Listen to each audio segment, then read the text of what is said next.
Story 1. I have said this before and I will say it again. The people are hungry, but they are not yet starving. The whole of France, as you put it, will require a starvation event. This can be literal or metaphorical. It will not happen until it becomes the only way the people can obtain relief. Story 2. Americans will put up with anything provided it does not block traffic. Dan Rather. Story 3. Massive starvation while the government held lavish parties. Story 4. Each act, each occasion, is worse than the last, but only a little worse. You wait for the next and the next. You wait for one great shocking occasion, thinking that others, when such a shock comes, will join with you in resisting somehow. German professor on the Nazi dictatorship. Milton Mayer. They thought they were free. Story 5. Unfortunately, the answer is food. If we stopped being able to buy food, the regime would be finished in a week. I'm worried anything less wouldn't be enough. Story 6.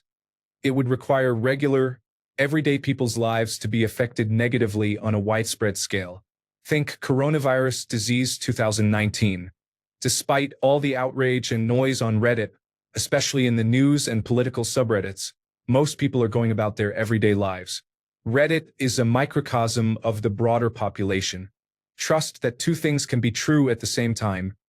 Serious problems can be occurring anywhere at any given time, and people in the United States of America as a whole can be living normal lives. The United States of America is huge. Texas alone is bigger than the entire country of France. Story 7. Realistically, it will be one of two things: a complete shutdown of the internet for more than 2 weeks or massive starvation. Bread and circuses must be maintained to keep the masses pacified. Nothing else will get people to revolt en masse. Story 8. My understanding is these nationwide street riots in France occur in the context of general strikes. There has never been a general strike in the United States. The point of those riots is not property damage but economic damage from shutting down cities. Businesses in some European countries budget yearly for strike days. Also, riots in the United States and France often begin as police actions that provoke unrest. Story 9. Realistically, the most likely trigger would be a major economic downturn resulting in mass unemployment. As long as people can reliably put food on the table, even if it is expensive, the propensity for a country like the United States to riot en masse is relatively low. Americans remain exceptionally privileged compared to most of the world, and the average person currently has more to lose than to gain from rioting. If unemployment doubled from current levels, we would likely see much more fertile ground for the kind of civil action you are envisioning. Americans, for all their talk about independence, personal liberty, and being anti-establishment, are actually fairly compliant as a society and have historically put up with quite a lot from their government, provided it does not have too much personal impact on them. At the moment, the vast majority of Americans are not personally affected to the point where they would risk criminal conviction or physical danger on ideological grounds. Story 10. I live in a town of 2,000 people in rural Wisconsin. I have to work to survive. I am as angry as anyone, but what am I supposed to do? Story 11. Rioting in the streets might be exactly what leaders of the United States are trying to provoke right now. That would give them an excuse to invoke the Insurrection Act, which would allow them to use the United States military against citizens on United States soil, effectively granting the unlimited power they have been seeking. See Project 2025 and Jeffrey Clark's memos. Story 12. We don't want or need riots. We need a national strike. Shut the country down. I think canceling the elections because of a contrived national emergency would be a good trigger for a national strike. Story 13. People keep saying this without understanding that a major difference is size. Where will you riot? Big cities can riot, okay, but millions of people are still scattered across a vast landmass in small towns. You might shut down a big city or two, but everyone else will probably go back to work and talk about it at the water cooler. Story 14. France would not shoot its protesters with live ammunition. I am not sure that Americans still have that protection. Story 15. There are a few key factors at play here. The United States is geographically vast. If all protesters were concentrated in Washington, District of Columbia, demonstrations would be similar in size to those in smaller countries. Nearly every employer can fire employees at will. Even where firing would be illegal, an employee would face a lengthy and expensive legal battle to possibly win the case and receive compensation. Health insurance is tied to employment for those fortunate enough to work at a decently sized company. Losing a job often means losing health insurance. The United States has elements of a police state, and as we have seen repeatedly, protesters risk being shot if they demonstrate. Given these and other factors, it is more complicated than protest like they do in Paris. In many respects, we already protest in similar ways, even if it does not look the same. In some ways, we are captives in a police state of our own making. Story 16. The belief that police or military could use deadly force without facing consequences, while protesters would be prosecuted harshly. Story 17. If it actually happened, the news media would barely cover it, and everyone would ask why Americans are not doing anything. Story 18. The fact that if we go full French, our police and government will violently prevent it is what deters people. A simple protest with an angry police officer can become violent and even deadly. Story 19. The day Stephen Miller stops Social Security payments will be the breaking point. Story 20. The only thing that will work in this country is a nationwide general strike and continued protests. Shut everything down. Story 21. I think the litmus test will be the midterm elections. If we actually have a free election, then great, and it could turn things around. If we do not, if the election is thrown or halted, I think things will escalate. Right now, many of us hesitate to rebel because we know that the fascists are waiting for an excuse to stop the elections. We do not want to overturn the entire system when we might prevent much of this by voting in a few months. It is scary to wait, but I think that is what many of us are waiting for. Story 22. If the events of the last 5 to 6 years have taught me anything, it's that the answer is sadly nothing. Story 23. Full France? You seem to love putting the French on a pedestal for their protests, but I do not see videos showing consequences like people being shot in the face. It is really easy to suggest that people should risk that. Story 24. I know Reddit loves pessimism, but it brings me no joy to say this. Yesterday and the White House's response to it are evidence that this administration is looking for excuses to open fire on the American people. They can't get the Epstein genie back in the bottle, so their only recourse is misinformation, suppression of evidence, and finally violence toward those who oppose them. I think peaceful protest is generally important under less insane political conditions, but I believe we are too far gone and they do not care. I think resorting to violence on our end would give them what they want. An easy excuse to shoot us, label us terrorists, and call us insurrectionists while the real ones were pardoned. They want to set the largest double standard this nation has ever seen, and we can't let them. It doesn't mean we should do nothing, but rioting in the streets just plays into their narrative. In my opinion, our only hope is flipping the House in the midterms. Even then, it will be an uphill battle, as this administration has made it clear that they will not adhere to the checks and balances in the Constitution. They have made it very clear that they want to change the Constitution to suit their needs. If you voted for this and continue supporting it, you have nothing left to say for yourself. You are inhuman, your soul has left your body, and your precious God does not love you at all. Story 25. The problem is that this is what he wants. The moment there are riots in the streets, he declares martial law and claims the right to cancel elections. Story 26. I honestly do not see it happening. There are far too many Americans who do not care because it does not affect them.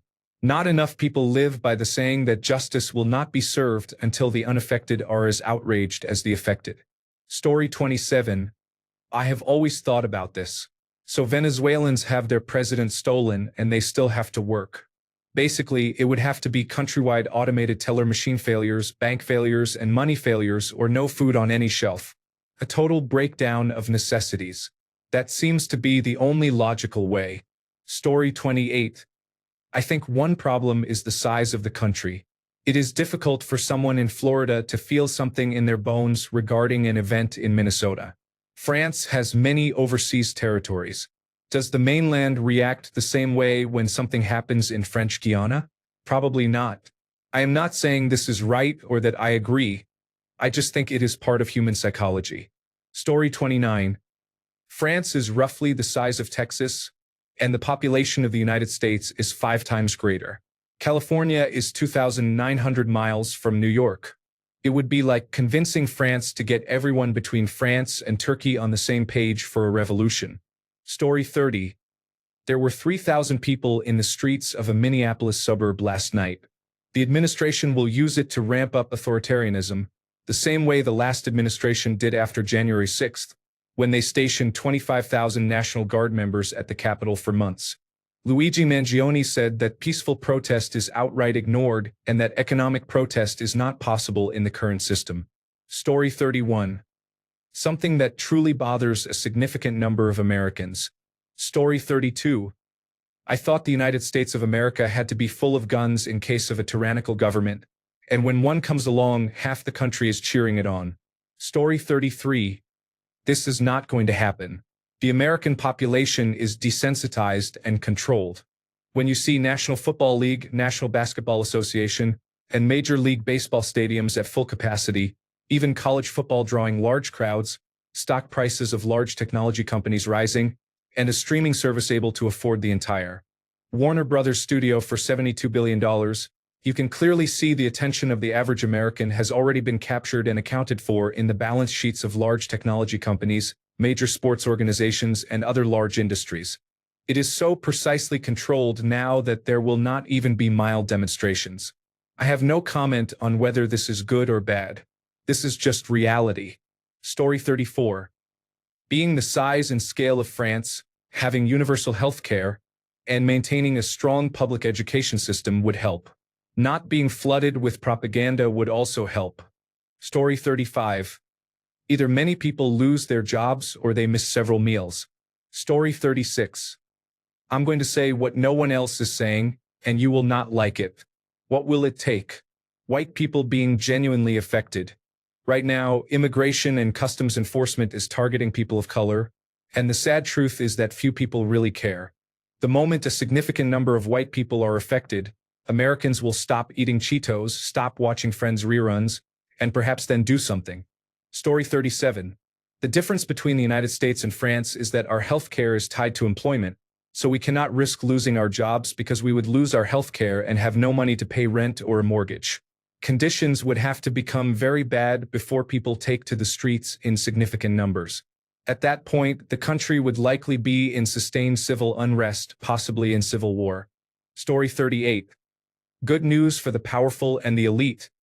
More than half of Americans live paycheck to paycheck. If demonstrations occur and people miss work to join them, many could become homeless within days. There is not enough of a safety net, and that is by design. Story 39. France is a relatively small country. People outside the United States do not seem to grasp how spread out it is, nor how that affects the ability to mobilize people. Protesting fundamentally cannot work the same in the United States as it does in Europe. Even if millions go out to protest or outright rebel, they are spread so thin that those in power can largely ignore it until people have to return to work to put food on the table. Story 40. Huge swathes of the population live nowhere near Washington, District of Columbia. We come out angry, but it means nothing on the other side of the country, where a few demented people are protected by the United States Secret Service and by their own militias. Story 41. There is nothing. The United States is very large, wealthy, and comfortable. People from other countries do not realize how vast and diverse the United States is. The differences are not just between states. They are also large between cities and suburbs. The Northeast, the South, the West, and the Midwest are all very different. Also keep in mind that roughly 35% of this country will follow Donald Trump into hell. There is nothing they will not accept or rationalize away.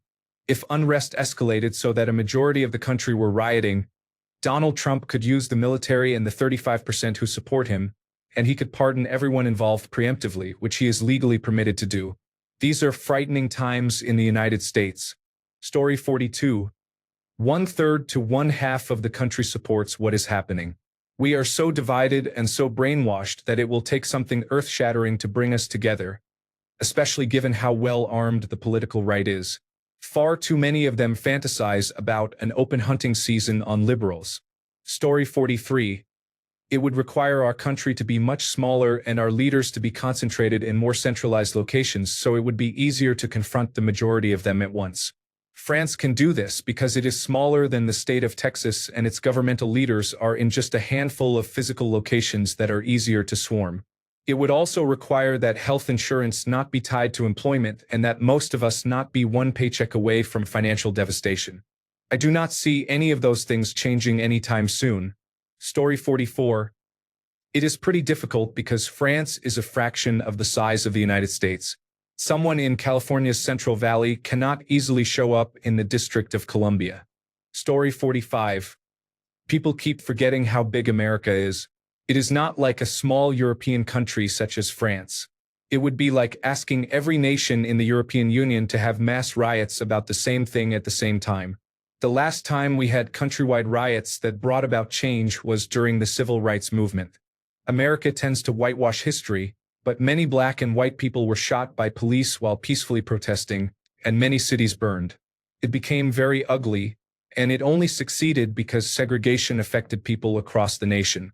Most people in the United States have never encountered immigration and customs enforcement in their neighborhoods and are disconnected from the news. Story 46. It simply will not happen again. The surveillance and communications technologies that exist today, in the hands of the United States government that abuses them, do not allow the kind of organizing, planning, and coordination that would be necessary. The United States government is a fascist administration, and it has technology that Hitler could not have imagined. We are truly doomed. Story 47. First, we would need the entire country to be the size of Texas. Story 48. They will not even do a simple consumer boycott. Absolutely pathetic. All those years they said they needed guns to resist a tyrant. Now they will not mildly inconvenience themselves. Story 49. I was just asking a friend this question today. As Americans, we feel helpless. Organized protests happen on weekends and require a permit from the city, which then allows for police cooperation such as stopping traffic. The protests have been amazing to attend, but I think cities and online shopping need to be shut down for a few days to be heard. In case you have not heard, Americans have guns, too many guns. This makes an impromptu protest scary. Without an approved permit from the city, the police are in riot gear and opposed to us. Most cities do not have enough police to maintain order, so troublemakers come out when things escalate in my city. Where I live, we try to make light of things with inflatable costumes and naked bike rides, but that only attracts right-wing people who tell us how wrong we are and want to teach us a lesson. It is very nerve-wracking, exhausting, and quite foolish. It really comes down to people claiming their weapon is bigger than someone else's and that they have more of them. In my opinion, Story 50. Americans riot in the streets more regularly, I would say, but they do not achieve anything. Thanks a bunch for sticking around till the end of the video. Remember to subscribe, and until next time, stay awesome and goodbye.